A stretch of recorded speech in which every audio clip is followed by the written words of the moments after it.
کیا آپ تصور کر سکتے ہیں کہ صرف ایک اونٹنی کی وجہ سے دو بڑے قبیلے 40 سال تک ایک دوسرے کا خون بہاتے رہے؟ ایک ایسی جنگ جس نے عرب کی نسلوں کو ختم کر دیا۔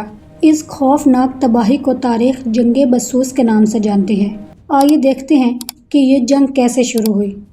زمانہ جاہلیت میں دو بڑے قبیلے تھے، بنو بکر اور بنو تغلب۔ ان کا رشتہ بھائیوں جیسا تھا۔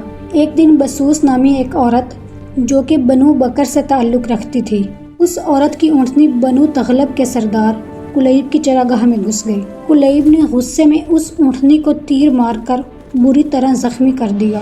جب بسوس نے اپنی زخمی اونٹنی دیکھی تو اس نے اپنے قبیلے کو اکسایا اور چلائی، آئے بنو بکر، کیا تمہاری غیرت مر گئی ہے؟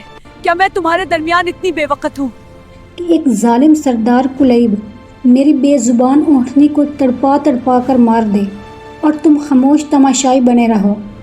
بسوس کے ان الفاظ نے بنو بکر کے نوجوانوں کے خون میں آگ لگا دی۔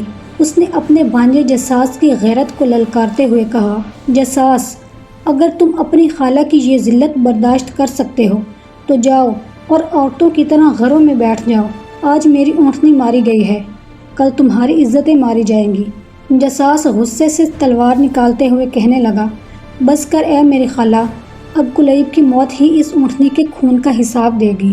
جساس نے غصے میں جا کر قبیلے کے سردار کلیب کو قتل کر دیا۔ کلیب نے مرتے وقت اپنے خون سے دیوار پر ایک ہی لفظ لکھا، لا تصالحوا، صلح مت کرنا۔ کلیب کا بھائی محلہل، اس نے قسم کھائی کہ وہ تب تک نہیں رکے گا جب تک بنو بکر کا نام و نشان نہ مٹا دے۔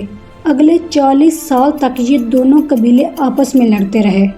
ہزاروں جوان مارے گئے، بستیاں اجڑ گئی اور دونوں قبیلے بالکل تباہ ہو گئے، صرف ایک معمولی اونٹنی کی انا کے بدلے میں۔ عرب کے لوگ کہتے ہیں کہ اس جنگ نے عرب کی نسلوں کو ختم کر دیا تھا۔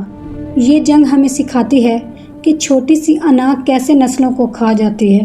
اس خوفناک جنگ کا ذکر عرب کی مستند تاریخی کتابوں جیسے الکامل فی التاریخ اور کتاب الاغانی میں ملتا ہے۔ اگر آپ کو یہ تاریخی واقعہ پسند آیا تو چینل کو سبسکرائب ضرور کریں۔